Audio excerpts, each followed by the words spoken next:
Assalamualaikum warahmatullahi wabarakatuh. Salam sejahtera buat kita semua. Salam sehat, sahabat Rumah Sakit Pertamina Balikpapan. Kembali lagi bersama kita dalam acara podcast Meet the Expert Rumah Sakit Pertamina Balikpapan. Pada kesempatan ini, saya Rigi Ramdhani, fisioterapis Rumah Sakit Pertamina Balikpapan, didampingi dengan Mas Adi Pratama, SFIS FTR, fisioterapis Rumah Sakit Balikpapan. Pada kesempatan ini kita akan membahas tentang program baru kita dan yang sudah berjalan, yaitu program obesitas di Rumah Sakit Pertamina Balikpapan. Nah, pada kesempatan ini kita akan membahas tentang bagaimana program penurunan berat badan dan program shipping, ya Mas Adi? Ya, betul. Yang bagaimana fisioterapis sangat berperan dalam penurunan berat badan tersebut.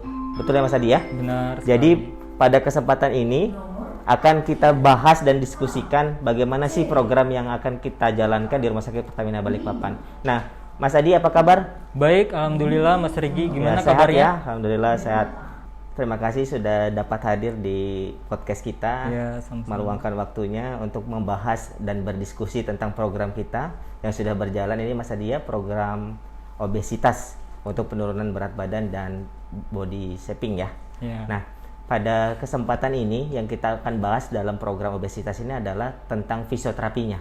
Ya. Yang kita tahu sendiri, saya juga sebagai sejawat fisioterapi, bahwasanya fisioterapi itu ruang lingkupnya luas. Betul. Nah, bagaimana menurut pendapat Mas Adi dalam penanganan program obesitas ini? Apa saja sih yang bisa dilakukan fisioterapi di Rumah Sakit Pertamina Balikpapan ini? Baik, begini Mas Rigi, sebelum mungkin kita membahas ruang lingkup fisioterapi pada program obesitas, akan lebih baiknya kita mengetahui dulu fisioterapi itu seperti apa, biar Betul. sahabat-sahabat RSPB mengetahui lebih dalam fisioterapi itu seperti apa. Jadi Mas Rigi, fisioterapi merupakan bentuk pelayanan kesehatan yang ditunjukkan kepada individu dan kelompok untuk mengembangkan, memelihara, dan memulihkan fungsi gerak tubuh manusia. Nah, untuk ruang lingkup tadi, jadi ruang lingkup fisioterapis kan luas. Nah, Betul. pertama ada fisioterapi muskuloskeletal, gangguan sendi, tulang, dan otot. Ada juga fisioterapi neuromuskular untuk gangguan saraf, seperti yang kita ketahui, seperti gangguan pasca stroke atau saraf kejepit atau tercetit kata masyarakat betul, ya. ya. Terus ada fisioterapi pediatrik untuk anak-anak, tumbuh kembang anak, ada fisioterapi geriatrik untuk lansia, ada kesehatan wanita, ada kardiovaskular untuk jantung dan paru, dan ada fisioterapi sport atau wellness. Betul. Nah, penanganan fisioterapi itu secara holistik. Jadi kalau kita bilang masuk ke mana, bisa masuk ke segala ruang lingkup. Misal contoh, ada pasien obesitas mau menurunkan berat badan. Melakukan latihan, kita harus screening dulu nih. Misal ada keluhan nggak di pinggangnya, ada keluhan nggak di telapak kakinya. Jadi pasien-pasien yang program di kita itu nyaman dan aman, seperti itu Mas Rigi. Jadi fisioterapi itu sangat luas sekali ya Mas Adi ya? Betul. Dari muskulo ada, pediatrik ada, keswan juga ada, kesehatan wanita ada. Bahkan sekarang juga di Rumah Sakit Pertamina Balikpapan kita melaksanakan program untuk obesitas. Betul. Nah, dalam banyak pertanyaan sahabat-sahabat RSPB yang saya dapat adalah bagaimana sih program obesitas itu? Kan kita proses obesitas adalah proses untuk menurunkan berat badan. Otomatis misalkan ada sahabat RSPB yang overweight misalkan gitu.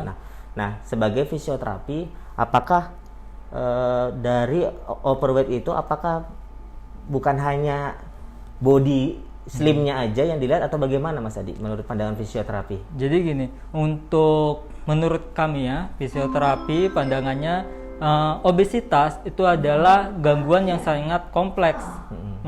Kita menggarisbawahi adalah gangguan pada sendi ya. Jadi banyak studi-studi akhir membahas untuk obesitas, faktor resikonya adalah osteoartritis atau radang sendi. Kenapa bisa seperti itu Mas Rigi? Karena beban yang diberikan kepada sendi lutut itu sangat meningkat pada pasien obesitas. Jadi masalah obesitas ini bukan hanya terlihat supaya terlihat tidak gemuk ya. Gemuk, betul. Pas dipoto terlihat tidak estetik atau seperti Kadang kalau apa. pas foto agak nyamping-nyamping Dimiring-miringkan ya, dimiringkan seperti sedikit. itu, iya. Perut tahan napas Dia tahan gitu ya napas, kan ya? betul bapak-bapak biasanya Iya, ya, tahan tahan napas yang napas udah gitu, buncit ya. kayak gitu ya. Betul, betul. Bukan hanya sekedar itu, tapi memang kita berpikir jangka panjangnya. Karena invest yang terbaik adalah invest tentang kesehatan kan. Betul Nah, sekali. seperti itu. Jadi bisa saya garis bawahi bahwasanya program obesitas kita ini untuk sahabat-sahabat RSPB dimanapun berada, jadi bukan hanya penampilan ya atau estetika, Betul. tapi kedepannya adalah untuk kesehatan sendi-sendinya juga gitu ya. Benar. Karena misalkan kayak lutut, ankle, hip ya gitu, itu sebagai penopang gitu ya Mas Adi ya. Iya, benar. Nah andai kata misalkan dia kan ini mau kita programkan penurunan berat badan di awal, apakah latihan yang cocok buat yang badannya besar itu seperti apa Mas Adi untuk latihan di awalnya gitu? Oke, nanti kan ada berbagai jenis latihan ya, berbagai jenis. Nanti ada 2 jenis latihan yang akan kita desainkan kepada pasien-pasien kita, yaitu jenis latihan kardio dan latihan resisten, latihan beban. Untuk latihan kardio dan latihan resisten itu akan berbeda. Kalau latihan kardio memang fungsi utamanya adalah untuk meningkatkan fungsional paru dan jantung. Betul. Namun latihan kardio pun bisa membuat penurunan berat badan seperti itu Mas Rigi. Tapi nanti fokusnya lebih ke resisten, ke latihan beban. Jadi sebenarnya fokus kita untuk program obesitasnya apa aja Mas Adi? Ya nanti latihan fokus untuk obesitas ya. programnya Programnya itu ada 2 nanti. Iya. Program weight loss dan program body shaping. Oke. Nah, perbedaannya Mas Rigi ya, Iya, mungkin ya betul. kita Perbedaannya jelaskan seperti kepada apa? sahabat-sahabat RSPB. Jadi kalau program weight loss desain latihannya adalah secara general untuk menurunkan berat badan. Dari desain latihan secara general. Dari ekstremitas atas, lengan, ya kan, terang, terus ke bawah, ekstremitas bawah, hip, terus bagian bawah seperti itu. Nah, kalau body shaping nanti kita latihannya spesifik. Contoh misal yang tadi bapak-bapak buncit ya, nanti kita latihan lebih banyak ke abdominal, ke Iya. perut kayak gitu. Nanti core muscle seperti itu gitu. Oke. Jadi dalam program obesitasnya ada 2 tadi ya, ada Iya. weight loss, ada shaping. Nah, saat di weight loss itu nantinya kan ada latihan-latihan tentang kardio sama resisten atau pembebanan. Iya. Nah, pembebanan tadi itu kalau misalkan di rumah tidak ada alat-alat misalkan. Nah, itu bagaimana sih prosesnya? Kita fokus dulu di rumah sakit kita dulu ya. Bagaimana sih proses yang akan dilakukan klien kita atau sahabat-sahabat RSPB saat nanti dia melakukan program di kita itu Mas Adi? Ya, mungkin sahabat-sahabat memikir ya, kalau misalnya mau menurunkan berat badan, harus ke gym nih, harus ke gym dulu, mungkin malu misal ke gym atau misal nggak punya waktu segala macam, bisanya di rumah itu nggak masalah. Jadi kita bisa pakai body weight training kayak gitu. Jadi pakai berat badan sendiri, gitu Mas Rigi. Ada ya kita videonya ya Mas Adi? Ada, nanti ya? kita lihat ya. Ah. Jadi proses kayak misalnya sit up, push up itu kan pakai berat badan sendiri, Oke. tidak perlu pakai barbel kan? Kalau di rumah tidak ada barbel segala macam. Jadi sudah aman ya Mas Adi kalau misalkan dia memang beratnya masih, kan ada nanti proses ketemu dengan dokter Silvi, nanti ketemu dengan fisioterapi. Nah saat dia awal-awal itu apakah sudah memang pakai resisten, pakai beban atau bagaimana untuk Ya, awal-awalnya? jadi ini? nanti kita screening. Jadi kita screening setiap klien atau pasien kan akan berbeda-beda ya. Entah nanti misal kita lihat habitualnya olahraganya seperti apa nih, aktifnya seperti apa. Nanti kita sesuaikan dengan latihannya. Intinya adalah kita meminimalisir cedera yang terjadi. Oke, Karena oke. kita fisioterapis, kita harus bisa memanajemen untuk masalah gerakan dan masalah energi ya. Kayak gitu. Jadi yang pertama yang saya tangkap adalah nanti fisioterapis tetap mendampingi sahabat-sahabat RSPB yang mau mengikuti program ya. Betul, nanti Jadi, kita memonitoring.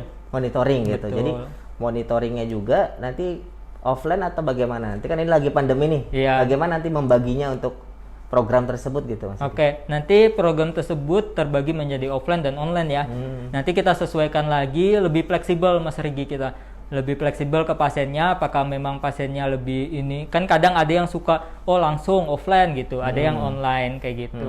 Jadi nanti kita ini sesuaikan. Untuk online nanti kita bisa lewat Zoom atau nanti kita bisa monitoring secara reguler apa continuous itu by WA. Oke, jadi pasien tetap bisa dimonitoring secara pribadi maupun Betul, grup gitu. benar. Oke. Nah, saya mau ngebahas tentang weight loss tadi ya, yang latihan-latihan gitu. Jadi latihan-latihan itu memang kan banyak nanti ya Mas Adi diprogramkan sama sahabat-sahabat RSPB dimanapun berada yang mau mengikuti program obesitas ini. Nah, prinsip dasar latihan pada obesitas tadi itu untuk weight loss itu apa sih Mas Adi? Ya, tadi saya menyinggung resisten ya buat latihan beban. Nah, latihan beban itu prinsip dasarnya adalah progressive overload. Nah, progressive overload itu artinya kita memberi tantangan nih kepada otot kita untuk mengangkat beban secara bertahap dan meningkat kayak gitu. Jadi nanti misalnya Mas Rigi mau membuat massa otot naik bicep, otot lengan, nanti Mas Rigi ngangkat barbel seperti itu, bisanya 10 kilo nih, 10 sampai 12 kali. Nah, nanti kita akan pantau dan kita akan tingkatkan terus latihannya. Jadi dosis, intensitas nanti kita akan berikan. Jadi dosis, intensitas sama latihan yang diperlukan itu berbeda-beda. Betul, jenis gerakan itu juga berbeda Mas Rigi. Kadang misal ada yang menganggap jenis momentum gerakan itu semua sama. Contoh ngangkat barbel. Gini, oh cepat-cepat nih. Nah, cepat-cepat itu malah nggak efektif sebenarnya. Jadi kita menggunakan memang secara sains gitu. Gitu ya. Gerakan-gerakan yang tepat dan intensitasnya seperti apa. Oke. Ya, saya tangkap. Nah, yang selanjutnya untuk body shaping ya Mas Adi. Tadi kan sudah weight loss, sudah ada program latihan, ada prinsip-prinsip dasar latihannya, ada kardionya, ada juga tadi pembebanannya gitu. Nah, sekarang untuk body shaping, yang spesifiknya dari body shaping itu apa aja sih yang kita dapatkan di Rumah Sakit Pertamina Balikpapan? Oke, nanti kalau body shaping itu kita selain latihan Mas Rigi ya, kita punya alat fisioterapis itu namanya lymphatic drainage. Nah, alat itu fungsinya untuk membuang racun-racun dalam tubuh dan meningkatkan proses metabolisme melalui pengaktifan limfatik, sistem limfatik dalam tubuh. Nanti metodenya kita kayak pakai celana seperti itu, nanti dari alat tersebut disalurkan angin dengan tekanan yang sesuai dengan dosisnya untuk mengaktifkan jaringan limfatik seperti itu, sistem limfatik. Jadi dia seperti masuk ke sarung gitu ya, betul, sarung celana gitu ya. Ya, nanti yang bagian ekstremitas bawah ada bagian kaki, terus ekstremitas atas itu ada bagian lengan kayak gitu. Lengkap kita. Lengkap ya. Nanti ada videonya juga ya Mas Adi. Ada, Adi? nanti kita lihatkan ya. Nanti dilihatkan ya Mas Adi untuk limfatiknya.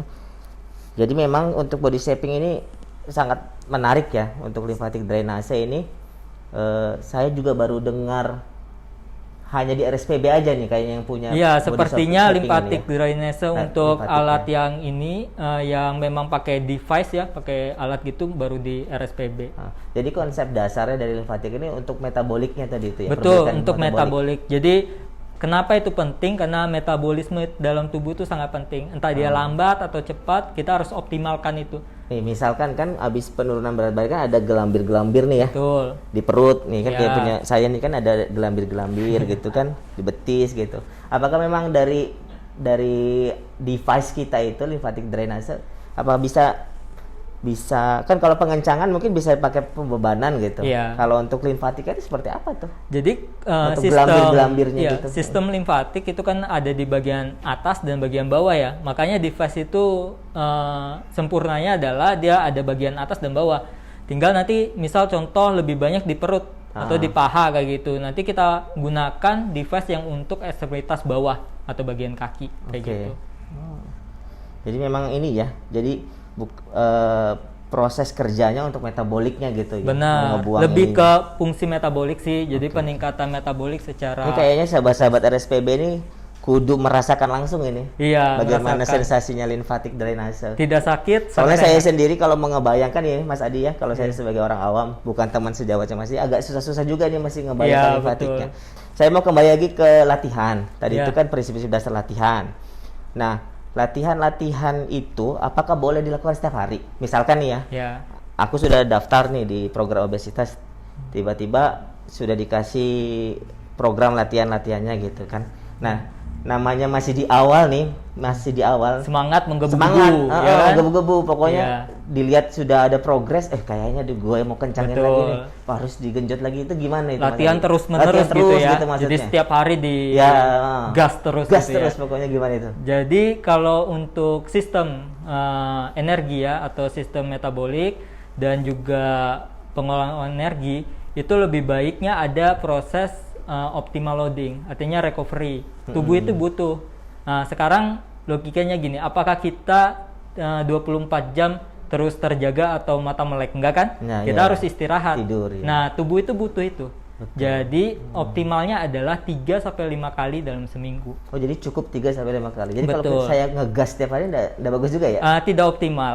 Bukannya tidak boleh, tapi memang tidak optimal karena tubuh itu secara fisiologis butuh recovery. Untuk Gitu. recovery. Oke. Jadi buat sahabat-sahabat RSPB kalau misalkan mau latihan jangan digas terus ya. Iya, Tetap benar. harus juga ada recovery-nya ya. Benar. Nah, jadi nanti itu kalau latihan, misalkan latihannya itu sudah berjalan dan ada pembebanan. Kan tadi ada resisten ya, ada pembebanan. Nah, kalau misalkan pembebanan itu dengan badan nih, misalkan sudah terbiasa, aku sudah terbiasa pakai pembebanan badan. Nah, apa solusi berikutnya? Apakah aku harus ketemu di RSPB untuk device-nya, misalkan ada barbel atau bagaimana itu Mas Adi? Nah, jadi kami di RSPB itu bekerja sama dengan iya. salah satu tempat fitness ternama di Balikpapan, itu CNC ya.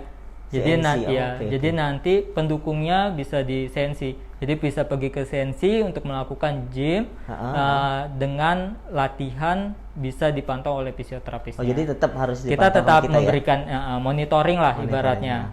Tapi teman sahabat-sahabat RSPB dapat fasilitas itu ya kalau Iya, mengikuti dapat ini ya? fasilitas. Oke. Kan Sangat luar biasa menarik. ya di Iya. CNC. Mungkin itu aja dari kita, dari Meet the Expert ini. Mungkin terakhir Mas Adi untuk memotivasi sahabat-sahabat RSPB di rumah untuk closing statement-nya. Silakan. Oke, untuk closing statement, sahabat-sahabat RSPB, untuk memulai program obesitas sebenarnya tidak dibutuhkan defisit kalori, tidak dibutuhkan olahraga, hanya cukup NEAT. NEAT itu non-exercise activity thermogenesis. Artinya adalah teman-teman harus lebih aktif, jangan rebahan, terus jalan tiap hari selama 30 menit, terus melakukan hal seperti itu sampai itu menjadi habitual teman-teman semua. Sehingga saat menjalankan program obesitas, sahabat-sahabat semua sudah terbiasa, jadi tidak kaget untuk melakukan program obesitas yang ada di kami. Seperti itu. Oke. Terima kasih telah menyimak acara kami di podcast Meet the Expert Rumah Sakit Pertamina Balikpapan. Saya Rigi Ramdhani dan Mas Adi Pratama, fisioterapis RS Rumah Sakit Pertamina Balikpapan. Kami undur diri dan kita akan kembali di Meet the Expert Rumah Sakit Pertamina Balikpapan selanjutnya.